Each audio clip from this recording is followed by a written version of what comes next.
மாதிரி யோவான் தான் அந்த இடத்துல இயேசு கிறிஸ்துவனுடைய சிலுவையின் அண்டையில நின்னவர். ஓகேவா? ஏன்னா அவர் தான் என்ன பண்ணாருன்னா மரண கசப்புல இருந்து வெளியே வந்தவர். உங்களுக்கு புரியுதா? அவருக்கு மட்டும்தான் என்ன பண்ணல அப்படின்னா எல்லாரும் போல ரத்த சாட்சியம் மறிக்க வேண்டிய அவசியம் இல்லாம இருந்தது. சோ அப்ப அவர் என்ன பண்ணியிருந்தாரு? எப்படி அந்த மரண கசப்புல இருந்து அவர் வெளியே வந்திருந்தாரு? பார்க்கலாம். 1 யோவான் 3:16. அவர் தம்முடைய ஜீவனை நமக்காக கொடுத்ததினாலே அன்பு இன்னதென்று அறிந்திருக்கிறோம்.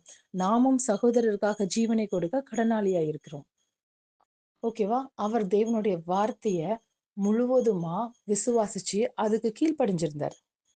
இப்ப பாத்தீங்கன்னா 1 யோவான் 5:16 சொல்றாரு, மரணத்துக்கு ஏதுவல்லாத பாவத்தை தன் சகோதரன் செய்ய ஒருவன் கண்டால் அவன் வேண்டுதல் செய்ய கடவன். அப்பொழுது அவனுக்கு ஜீவனை கொடுப்பார். யாருக்கென்றால் மரணத்துக்கு ஏதுவல்லாத பாவத்தை செய்தவர்களுக்கே. மரணத்துக்கு ஏதுவான பாவம் உண்டு, அதை குறித்து வேண்டுதல் செய்ய நான் சொல்லேன். ஓகே, அப்போ மரணத்துக்கு ஏதுவான பாவம் என்ன, மரணத்துக்கு ஏதுவல்லாத பாவம் என்ன? நம்ம மரணத்துல இருந்து நீங்கணும் அப்படின்னா நமக்கு தேவன் 2 கற்பனைகளை கொடுத்திருக்கார். ஒண்ணு, தேவனிடத்துல அன்பு கூறணும். இன்னொன்னு, சகோதரன் இடத்துல அன்பு கூறணும். இது 2 கற்பனைகள் தான் நமக்கு கொடுக்கப்பட்டிருக்கு. அப்போ இந்த 2 கற்பனைகளுக்கு விரோதமா செய்யறவங்க மரணத்துக்கு உட்பட்டிருக்காங்க.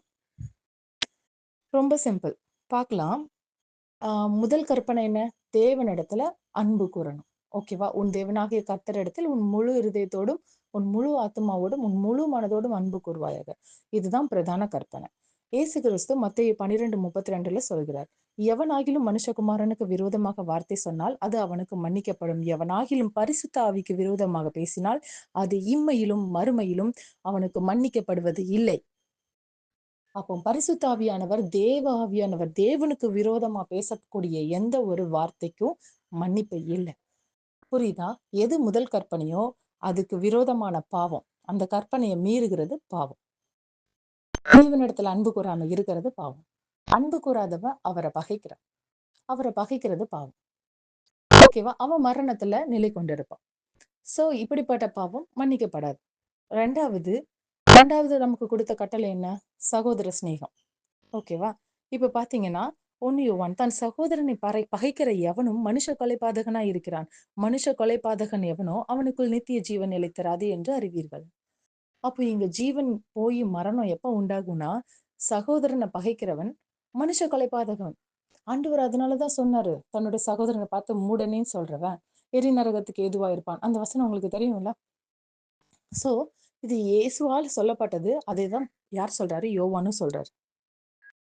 இப்போ 1 யோவான் 3:16 அவர் தம்முடைய ஜீவனை நமக்காக கொடுத்ததினாலே அன்பு இன்னதென்று அறிந்திருக்கிறோம். நாமும் சகோதரருக்காக ஜீவனை கொடுக்க கடனாளிகளாய் இருக்கிறோம். இப்போ இயேசு கிறிஸ்து பூமியில வந்து தேவனுக்கு முழுவதும் கீழ்ப்படிஞ்சிருந்து தேவனுடைய சித்தத்தை மாத்திரம் செய்தார். ஓகேவா? ரெண்டாவது, அவர் மனிதர்களுக்காக தம்முடைய ஜீவனையும் கொடுத்தார். புரியுதுல? அப்போ அவர் 2 கற்பனைகளையும் முழுவதுமா நிறைவேற்றியிருந்தார். இப்போ எல்லா மனிதரும் அவரையே பின்பற்றும்படி அழைக்கப்பட்டிருக்கும். இப்ப பாருங்க, தேவனிடத்தில் 1 யோவான் 4:20 தேவனிடத்தில் அன்பு கூறுகிறேன் என்று ஒருவன் சொல்லியும் தன் சகோதரனை பகைத்தால் அவன் பொய்யன். தான் கண்ட சகோதரனிடத்தில் அன்பு கூறாமல் இருக்கிறவன் தான் காணாத தேவனிடத்தில் எப்படி அன்பு கூறுவான்? ஓகேவா? தேவனிடத்தில் அன்பு கூறுகிறவன் தன் சகோதரனிடத்திலும் அன்பு கூற வேண்டும் என்கிற இந்த கற்பனையை அவராலே பெற்றிருக்கிறோம். ஓகேவா? இதனாலே தேவனுடைய பிள்ளைகள் இன்னார் என்றும் பிசாசின் பிள்ளைகள் இன்னார் என்றும் வெளிப்படும். நீதியை செய்யாமலும் தன் சகோதரனில் அன்பு கூறாமலும் இருக்கிற எவனும் தேவனால் உண்டாகவில்லை. ஓகேவா?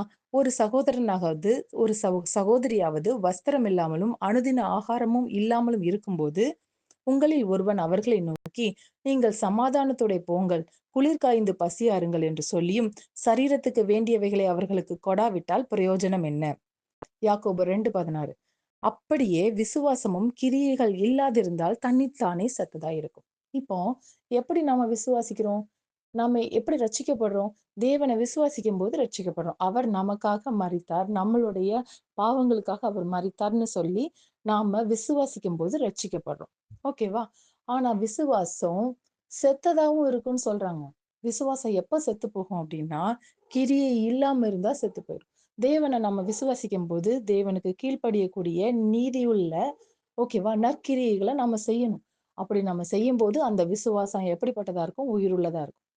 அப்போ நம்ம நற்கிரியை செய்யாம மீண்டும் பாவத்தை செய்யும்போது, துர்க்கிரியை செய்யும்போது, இருதயத்தை மத்தவங்களுக்கு நம்ம அடைக்கும்போது, சுயநலம் உள்ளவர்களா இருக்கும்போது, பொறாமை உள்ளவர்களா இருக்கும்போது, பொய் பேசி திரியும்போது, களவு செய்யும்போது, உங்களுக்கு புரியுதா? வேசித்தனம் செய்யும்போது, விக்கிர ஆராதனை செய்யும்போது, ஓகேவா?